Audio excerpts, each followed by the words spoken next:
नमस्कार, एक बार फिर से आप सभी का स्वागत है। इस वीडियो के माध्यम से मैं एक बहुत यूजफुल जानकारी आप लोगों के साथ शेयर करूंगी जो हाई कोर्ट के आए जजमेंट को लेकर है,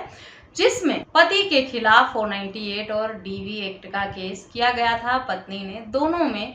एक ही जैसे आरोप लगाए थे, जिसे कोर्ट द्वारा खारिज कर दिया गया और ये कहा गया कि सामान्य आरोप लगाकर, एक जैसे आरोप लगाकर अगर दो सेक्शन में पत्नियां मामला दर्ज कराती हैं तो दोनों में से कोई एक केस ही चलने योग्य होता है, दोनों केस नहीं चल सकते। अगर पत्नी ने दो अलग अलग 498 और डीवी का मामला दर्ज कराया है, दोनों अलग अलग केस हैं, दोनों में अलग अलग तर्क दी हैं, अलग दलीलें दी हैं, अलग तरह की स्टोरी बनाकर लिखवाई है, तो भी आप उन दोनों केस को तब भी आप उन्हें खारिज करा सकते हैं। और अगर दोनों में समान आरोप लगाए हैं तो दोनों में से कोई एक केस ही चलने योग्य होगा, जैसा इस जजमेंट में कोर्ट का फैसला रहा है। तो चलिए डिटेल में जानते हैं क्या है पूरा मामला। इससे पहले आपको रिमाइंड करा दूं, अगर मेरे चैनल पर नए हैं, अब तक सब्सक्राइब नहीं किया है तो प्लीज सब्सक्राइब करके बेल आइकन को जरूर प्रेस करें, ताकि इस तरह की और भी इंफॉर्मेटिव वीडियोज आपको घर बैठे मिलती रहें। तो चलिए जानते हैं कि झूठे जो 498 और डीवी के मामले हैं, उन्हें इस जजमेंट के का हवाला देकर कैसे खारिज कराया जा सकता है। अगर आपकी पत्नी झूठे आरोप लगाकर आपके खिलाफ मामला दर्ज कराया है तो उसके पास कोई प्रूफ होगा नहीं और वो साबित कर नहीं पाएगी, और एक ऐसी स्टोरी बनाकर उसने लिखा होगा जो हर मामले में घुमा फिरा कर उसी कहानी को वो लिखेगी, चाहे वो 498 ए का हो, डीवी एक्ट का हो, या 125 सीआरपीसी का हो, या अन्य कोई गंभीर आरोप लगाकर मामला दर्ज कराया हो। क्योंकि ज़्यादातर मामले जो हैं आज के टाइम में झूठे ही हो रहे हैं, बदला लेने के लिए, अपनी बात मनवाने के लिए, एलिमनी मेंटेनेंस वसूलने के लिए झूठे मामले कर दिए जाते हैं। इसमें एक बहुत बड़ी गलती होती है पत्नी द्वारा जब इस तरह का मामला दर्ज कराया जाता है, कि कई बार होता है कि एक एक करके केस दर्ज कराए जाते हैं। पहले 498 ए का किया जाता है, फिर डीवी का किया जाता है, उसके बाद 125 का या अन्य मार पिटाई का या जो है स्त्री धन ना लौटाने का, एक एक करके कई केस कर दिए जाते हैं। इसमें ये गलती हो जाती है, कई बार जो केस अलग अलग होते हैं उसमें अलग अलग स्टोरी भी लिख दी जाती है। अगर ऐसा हुआ है तो ये मामले खारिज होने योग्य हो जाते हैं, क्योंकि पहले से जो मामला दर्ज है उसमें पत्नी ने अगर कोई और कहानी लिखी है, दूसरा जो मामला दर्ज कराया उसमें कोई और स्टोरी उसने बना दी है, दूसरे तरीके से बातों को प्रेजेंट किया है, और दोनों एक दूसरे का विरोध करती हैं, दोनों बातें एक दूसरे का विरोध करती हैं, तब आप इन्हीं बातों का हवाला देकर उस मामले को झूठा साबित करके क्वेश्चन करने की मांग कर सकते हैं। अगर दोनों मामले सेम हैं, अगर दोनों मामले में सेम ही आरोप लगाकर मामला दर्ज कराया है, दबाव बनाने के लिए ऐसा करती हैं कि 498 ए का हो गया, डीवी का भी कर दिया जाए, नंबर ऑफ केसेस बढ़ेंगे तो दबाव बनेगा पति के ऊपर और ससुराल वालों के ऊपर, और वो लोग आसानी से मेरी बात को मान जाएंगे। तो अगर दोनों मामलों में एक ही तरह के आरोप लगाकर किए हैं तो दोनों में से कोई एक ही केस चलेगा, चाहे 498 ए का हो या डीवी का हो, क्योंकि समान आरोप लगाकर दोनों सेक्शन में मामला नहीं दर्ज कराया जा सकता है। डोमेस्टिक वायलेंस एक अलग नेचर का केस होता है और 498 ए का अलग। इतना कई बार अनजाने में ही इस तरह की गलती हो जाती है पक्षकारों से, जिसमें जो आसानी से क्वेश हो जाते हैं मामले। अगर दोनों में अलग अलग स्टोरी बना दी है, एक में कुछ कहा है दूसरे में कुछ कहा है, तो भी आप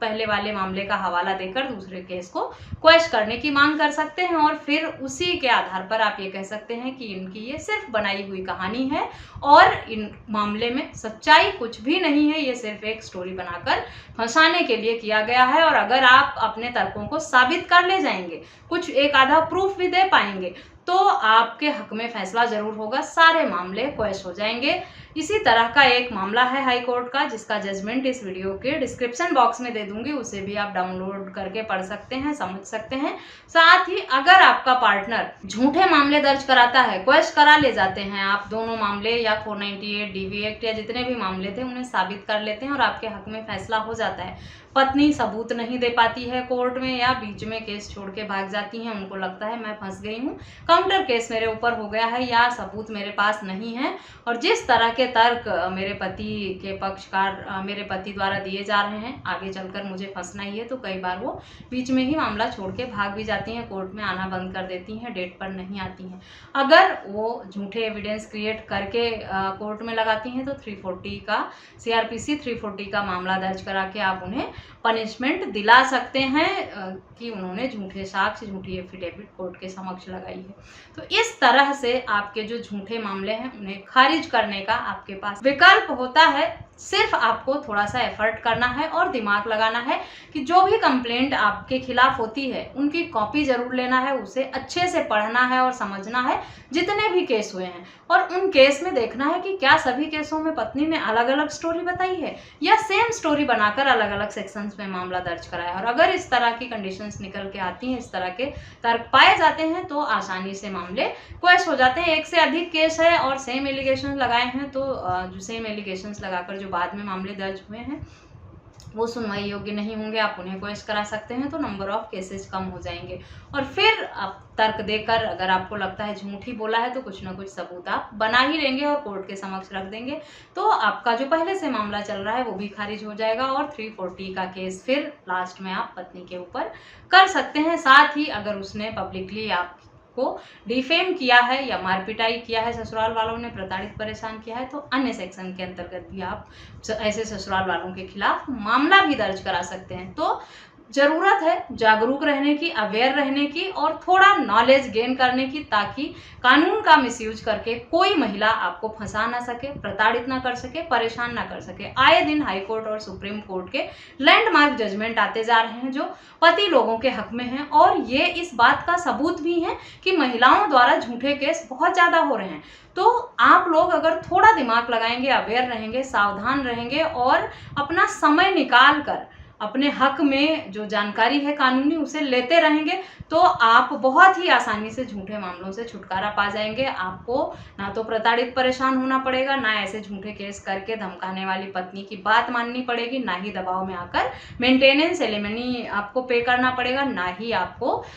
दबाव में आकर डर करके समझौता करना होगा। आशा करती हूँ वीडियो यूजफुल लगी है। वीडियो सुनने के बाद इस टॉपिक पर या किसी अन्य टॉपिक पर कुछ सवाल हैं तो मुझे ईमेल, व्हाट्सएप या कमेंट करके आप पूछ भी सकते हैं। इसी तरह के केस के जजमेंट का लिंक आपको वीडियो के डिस्क्रिप्शन बॉक्स में मिलेगा, जहाँ से आप डाउनलोड करके पढ़ सकते हैं, समझ सकते हैं। कुछ सवाल हो तो आप मुझे कॉमेंट करके या व्हाट्सएप करके पूछ भी सकते हैं। इस वीडियो में बस इतना ही, मिलते हैं नेक्स्ट वीडियो में, तब तक के लिए थैंक यू एंड बाय।